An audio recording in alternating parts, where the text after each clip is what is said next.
After hearing from supporters and opponents, dozens of House of Representatives showed how they felt about the measure by casting their vote.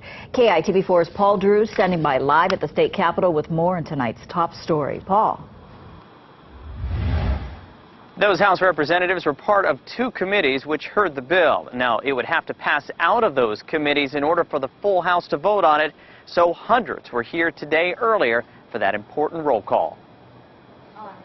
Chair, the recommendation is adopted. Thank you. The same-sex marriage bill advances as a pair of House committees vote 18-12 in favor of it.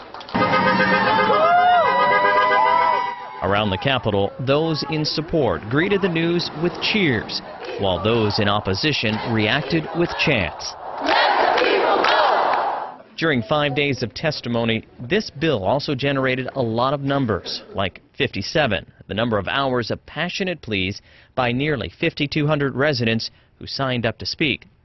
And there were a total of 24,000 written testimonies submitted. Even with all of that input, some still felt their voices were not heard by lawmakers. They really didn't listen to the people, and basically what we were asking was for more time to give this bill the attention it deserved. They made a few amendments, which I'm happy with. One amendment broadens religious exemptions, another deletes the provision over parental rights, and a third moves the date same-sex marriage ceremonies can begin to December 2nd. During all of this, another number has popped up, 15. The number of states now approving gay marriage. I mean, I know Illinois just got passed and they're the 15th, and I was hoping that we would be the 15th, but we're 16th. Hey, as long as it passes, I'm okay with that. Others are upset, though, that lawmakers are not taking their side and will remember how legislators voted next year.